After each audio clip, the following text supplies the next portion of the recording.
In the news this week, wildcard entry, former Liberal MP Anthony Fels to challenge Basil Zempilas in Churchlands showdown, accuses Liberals of exploiting media personalities' popularity in his first interview.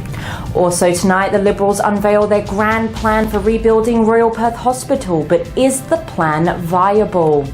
Significant rainfall hits WA's north after a Category 5 cyclone was downgraded. Following Dr. Andrew Miller's comment. This is the evening news with Ivan Leung and Paige Reid. Good evening. There are new twists in one of the state's most hotly contested seats, Churchlands, with former state Liberal MP Anthony Fels announcing his bid to run as an independent to challenge Basil Zempilas.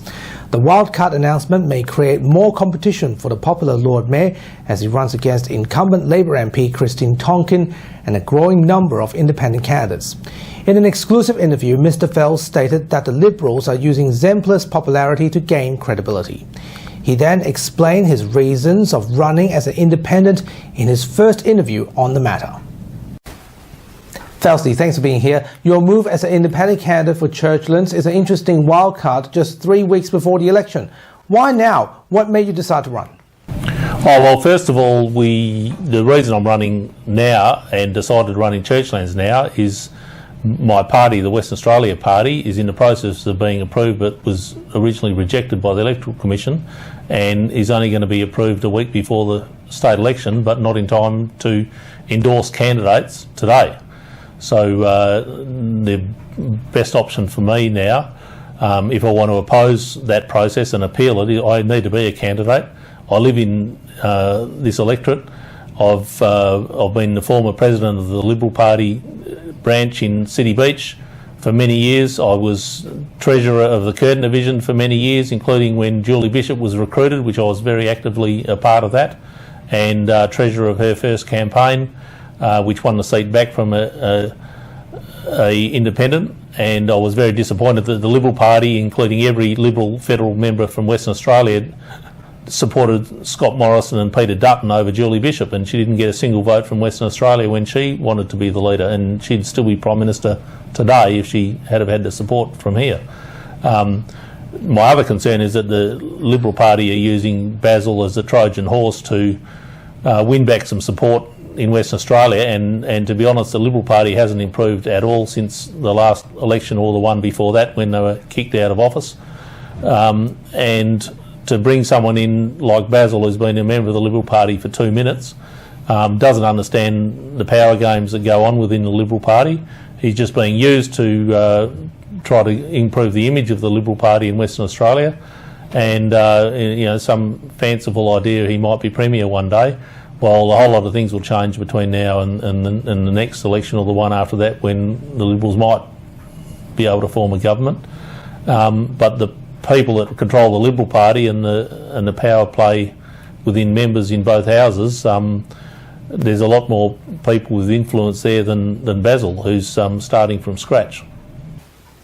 You're a former Liberal MP yourself. It's certainly going to be an interesting contest against a high-profile candidate. What are your chances? Well, I think there's a growing resentment of the major political parties, not just because of the way the Liberal Party are in Western Australia, but it's been a trend for the last 15 or 20 years, or even longer. The combined Labor and Liberal vote now is getting below 2/3 of the combined vote.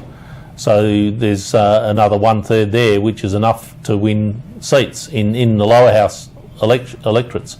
So we saw that in the seat of Curtin with Kate Chaney at the last federal election, surprised a whole lot of people, and Liberal Party, everyone I know in the Liberal Party didn't see it coming. I donated 3 times to Kate Chaney's campaign because the Liberal Party were off the rails.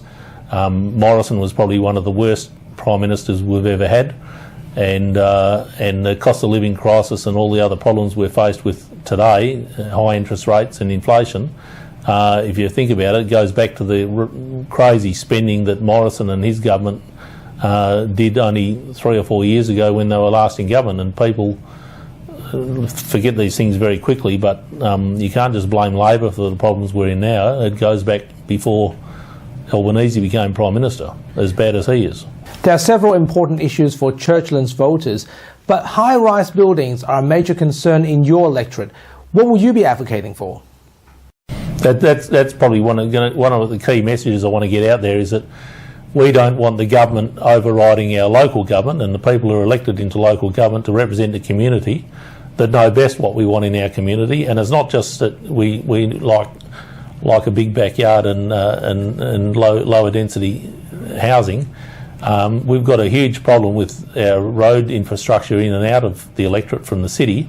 There's at the moment the Cambridge Street into Floreat, Wembley, West Leederville and City Beach is one lane at some of the most congested sections of it through West Leederville, and even now, before there's any further infill into the suburb, there's traffic jams every afternoon, every morning at school times, and the peak hour traffic after 5 o'clock. And not only that, is you've got a bus stop at the West Leederville Coles shopping centre that stops right where the one lane is. There's not a lane for him to pull over. It stops and holds up the traffic until the people get on and off the bus there. And that's just going to get terribly worse when we get higher density and high rise starting to happen around the Floreat electorate. And you can read the full story right now on the WAMN Extra News Club on our website, wamnews.com.au. Anthony Fels, thanks for coming on. Have a great weekend. Thanks very much, Ivan. The state Liberals made significant health commitments this weekend, promising to rebuild Royal Perth Hospital if elected. The ageing 170-year-old flagship hospital is already undergoing a major infrastructure enhancement program. The party's initial promise of $80 million covers only the planning phase, but a renowned community health advocate says it's too expensive and not viable. We will invest to ensure that Royal Perth is not only keeping up to date with today's needs, but also the future needs of the people of Western Australia. This is part of our commitment to ensure that Western Australia's health infrastructure is once again nation leading. Our commitment to Royal Perth Hospital will involve planning and early works in the 4th year of a government that I lead. It is about ensuring that Western Australians have the world-class infrastructure that they deserve. This ageing facility has been part of the health infrastructure in Western Australia for about 2 centuries. And it is vitally important that works are undertaken to ensure that Western Australians have the world-class infrastructure they deserve for generations to come. We're looking at something that's going to be committed to in 4 years' time, and then something that'll take another probably 8 to 10 years to build. So the problem of ambulance ramping is current, and they recognize that in their press release. They say that it is a problem that needs to be addressed now, and that the Labor Party's policies are not going to address it.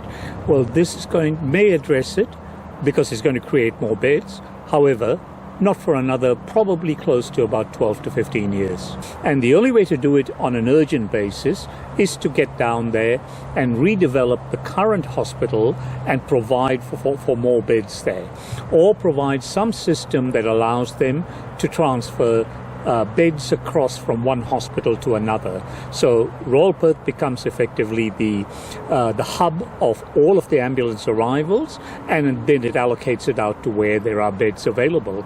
Look, I just don't see that we have that significant distances to cover in Western Australia that make it impossible. So you can't put someone onto some kind of life support or whatever it may be to transport them from one place to another. Ambulances are structured to have all of the medical equipment required, well, most of the medical equipment required to sustain life, and that may be all that's necessary to transfer them to another bed that might be available in another hospital. A man has been arrested and charged after allegedly evading police during a wild car chase in Perth's north.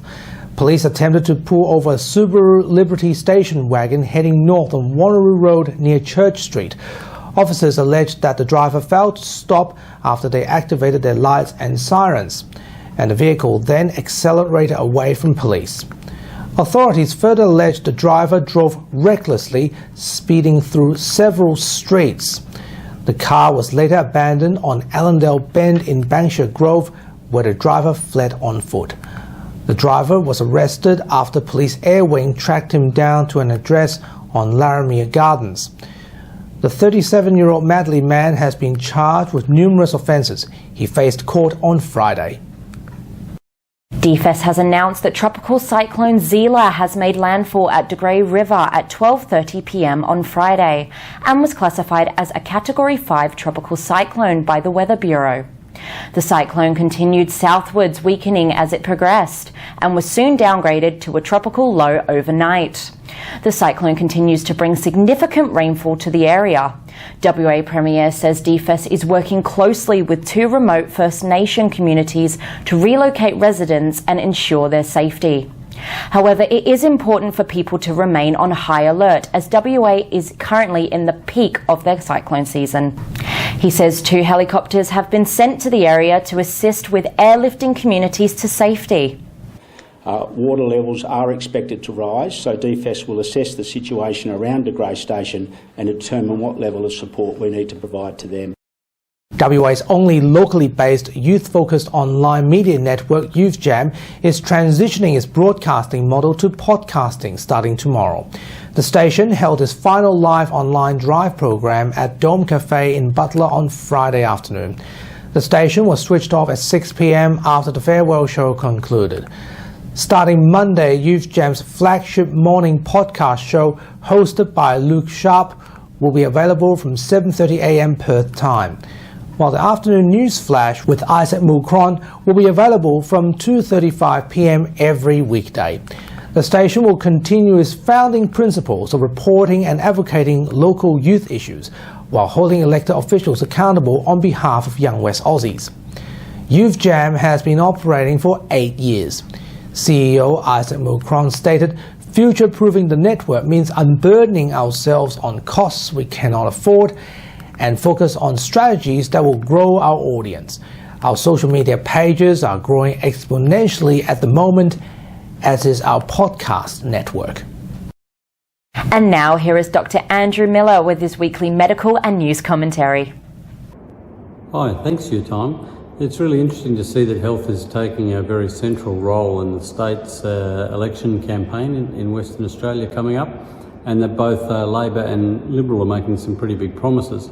Liberal Party coming out saying they're going to rebuild Royal Perth Hospital, which as we can all imagine is a very long-term promise, and one that would be welcomed, I'm sure, because we're about close to 2,000 beds short of where we need to be in Western Australia to provide proper care to people here due to failure of both parties over the long term to deliver on their promise to look after the health of Western Australians.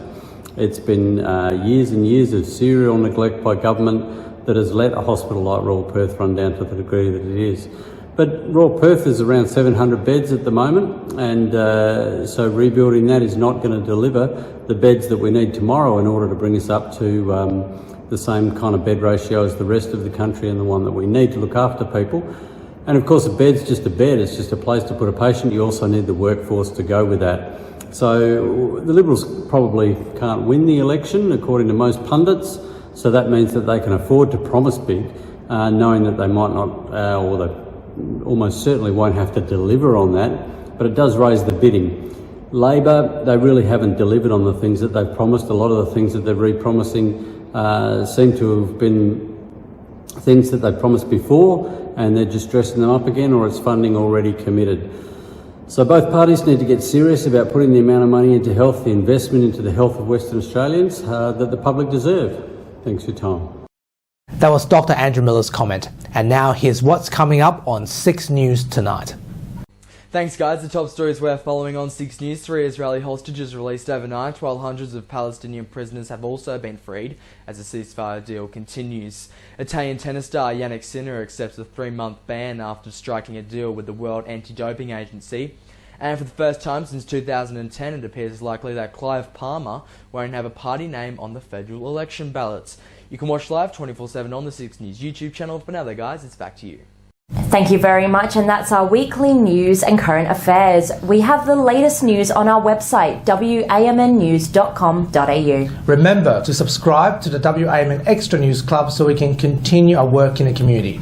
Full details on wamnnews.com.au/news/extra. From Paige myself, wish you good health, good night. See you next Sunday. Melly will be back next week. Thank you so much for watching.